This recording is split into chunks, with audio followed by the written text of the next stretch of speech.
Hi, my name is Wendy Myers. I'm a health and nutrition coach, and today I want to talk to you a little bit about allergies. I've suffered from allergies for a major portion of my life, and now I'm completely free of allergies. So I want to tell you how I got rid of mine, and so that you can stop suffering from them so much.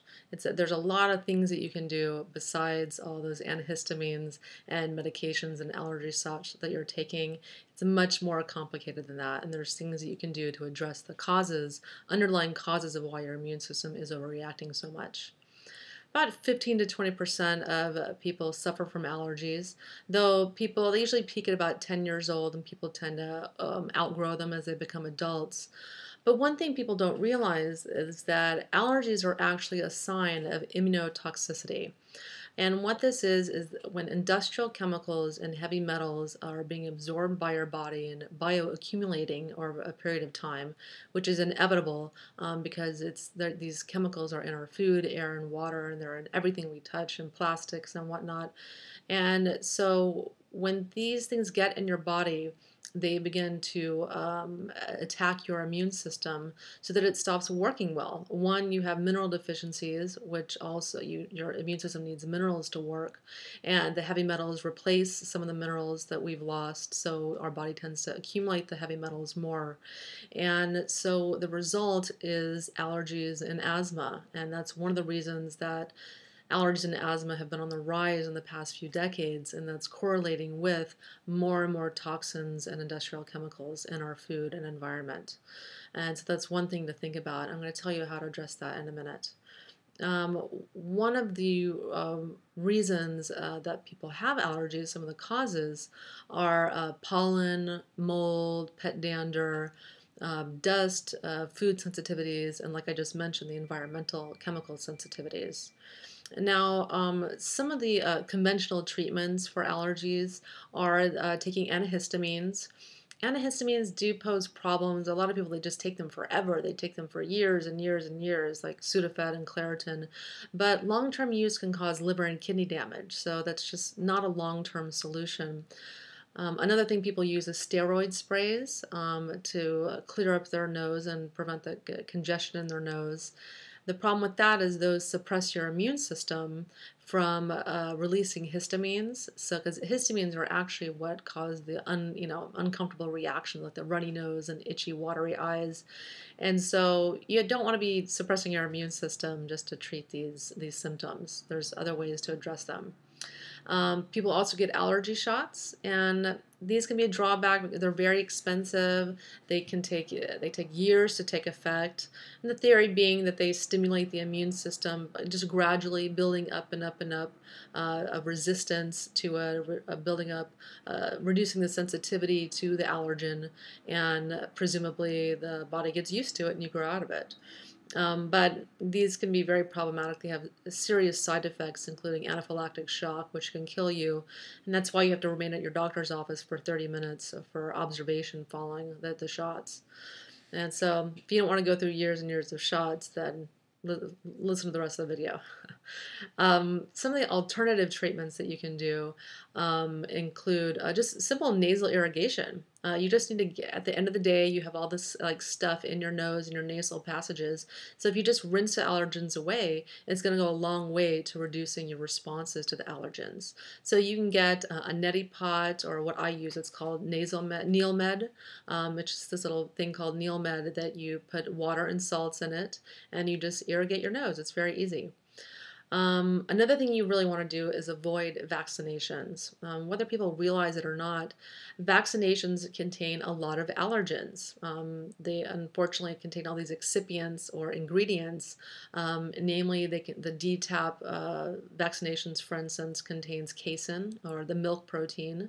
Many vaccinations contain soy because they have to have a medium in which to grow the bacteria that are used in the vaccines.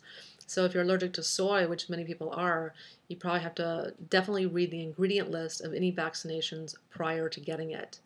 Another thing that people don't think about are antibiotics. Again, they have to have a medium in which the bacteria are grown, the antibiotics are grown, and many times peanut meal is used to grow the antibiotics. And this is one of the reasons why people can have really severe reactions to antibiotics. Another thing that people don't think about is that can cause allergies is adrenal fatigue.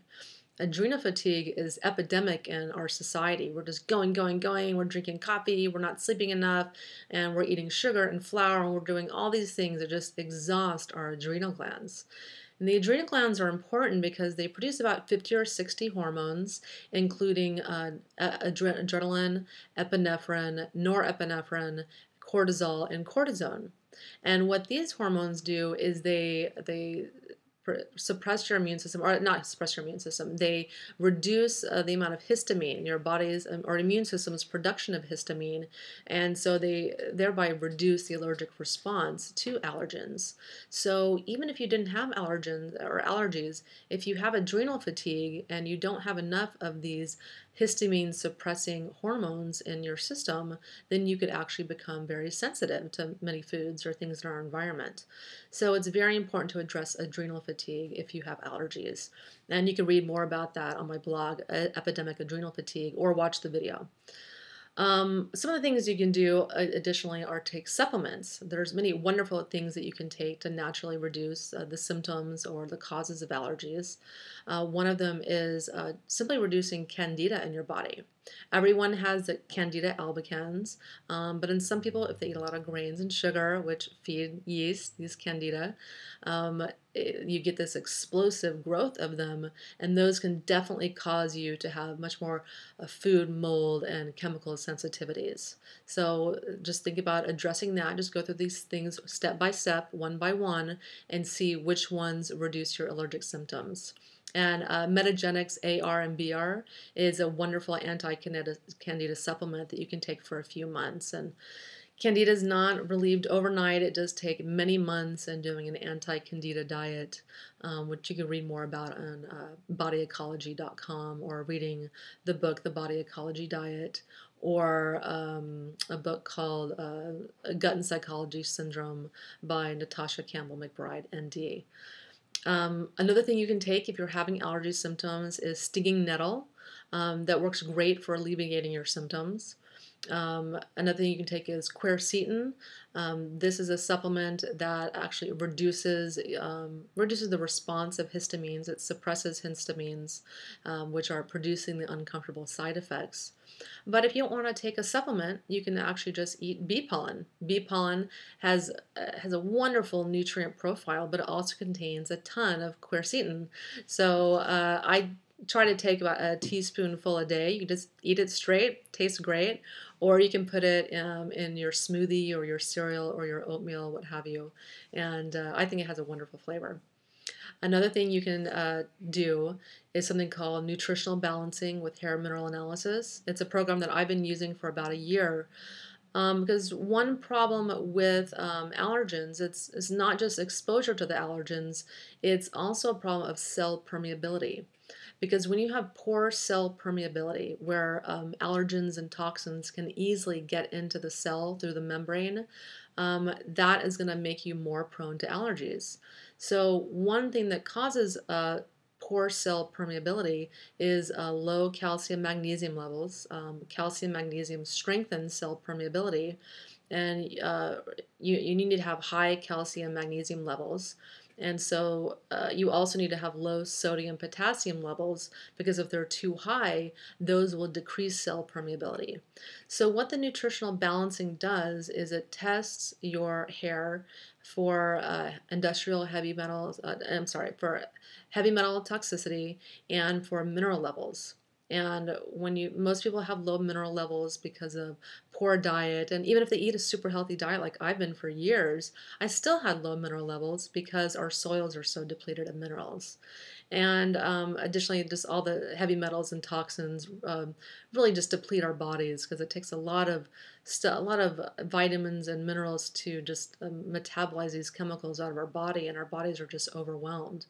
So what this program does is it tests the mineral levels and allows you to do targeted mineral supplementation of the ones that you're missing. And it also provides you a program for detoxification using infrared saunas and other methods to get these heavy metals and chemicals out of your body. It's amazing, and you just really can't be healthy without doing a detoxification and mineralizing your body. It's not possible, even no matter how healthy you eat. Another thing you need to do is eat certain foods. There's lots of wonderful foods that can help reduce allergic symptoms. One of them, very easy to do, drink 3 liters of water a day. One of your body's responses to dehydration is release of histamines. And histamines are what produce the uncomfortable allergic symptoms. So just by hydrating, you suppress the production of histamines. Another thing you want to do is avoid MSG, monosodium glutamate. And what monosodium glutamate is just in everything. It's ubiquitous in our food supply.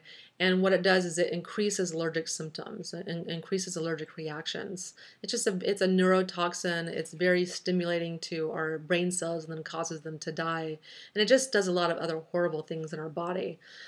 But it's really hard to avoid. You have to avoid all fast food. It's in almost all packaged food, box food, even a lot of the foods at Whole Foods, sadly. Even a lot of foods at Healthy Soups, supposedly, and things at my natural health co-op. They have MSG in them, and basically it's disguised under 50 different names, namely yeast extract or hydrolyzed vegetable protein, textured vegetable protein. Those are the number one red flags that you should look at when you're reading your ingredient list like you're supposed to be doing. So definitely read my blog on hidden MSG, and that will give you an entire list of the 50 different names under which MSG is hidden. Another thing you have to avoid when you have allergies is genetically modified ingredients, or GMOs. And they've been in the environment since the mid-1990s. And since the 1990s, allergies and asthma have skyrocketed, and it's directly correlated to the introduction of genetically modified foods into our environment. And so you have to get rid of these foods, and I promise you it will drastically reduce your allergic reactions, especially in your children. If your children have allergic reactions, you have to go organic. I know it's a little bit expensive. If you don't want to spend the money, grow your own garden. Growing your own garden, you have total control over the ingredients that go into growing those foods. So if you want a list of the most common genetically modified foods, you can go on my website, or you can look at this blog as a whole list of all the allergenic substances. I'm sorry, of a list of all the most commonly genetically modified foods, and there's so many coming on the market. It's just frightening. It's unfortunate that our food supply is so tainted. As the European Union and other countries, they either do not allow genetically modified ingredients because of safety concerns, or they absolutely have to be labeled, but not in this country. Another thing that you want to do is allergy testing for foods. You can do skin tests or blood serum tests. The allergy skin tests are more accurate, and they test about 80 different foods. So you definitely want to avoid taxing your immune system any more than it already is, and just avoid foods that you're allergic to. And because the skin tests don't cover everything, they don't cover all foods, and they don't cover food sensitivities, you want to make sure you do a food elimination diet. You can learn how to do one on my blog, Food Sensitivities Make You Sick and Fat. And it gives you full instructions on how to do a food elimination diet and the most common food sensitivities that people suffer from.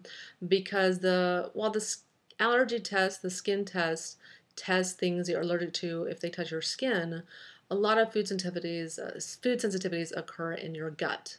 So the only way to determine those is by doing a food elimination diet. So I hope that this will help you to reduce your allergies and live a healthier life. Thank you so much.